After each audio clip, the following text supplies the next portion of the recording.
In the 1940s, with the communist revolution in China, the democratic government of China fled to what was called Formosa and is now Taiwan.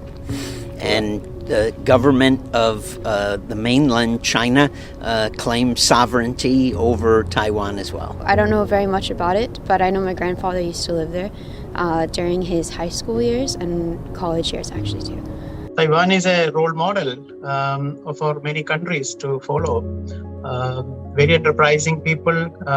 They made a space in the semiconductors. Taiwan is really an incredible place. I think it might look small on a map, but it really punches above its weight in terms of innovation and dynamism and natural beauty. Taiwan, the thing I think of is democracy.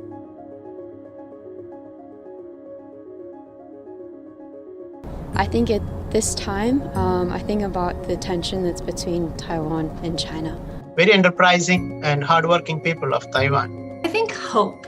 I think that there's been a lot of anxiety in recent years about the state of global democracy and what democracy looks like in this new era. And Taiwan fought really hard to make the democratic progress that it has in recent decades. The older generations there still remember, living under an authoritarian government. And so in this era of democratic backsliding, we see Taiwan's democracy continuing to grow stronger. And I think that's a really powerful message of hope for other democracies around the world.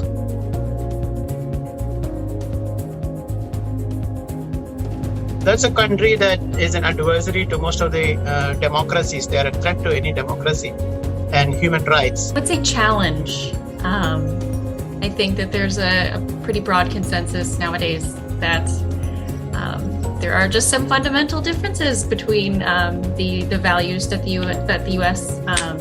holds dear and some of China's governing principles. But at the same time, it is the other major power in the world. U.S. relations with China have sort of waxed and waned, but China is a giant superpower, and we need to live cooperatively and peacefully.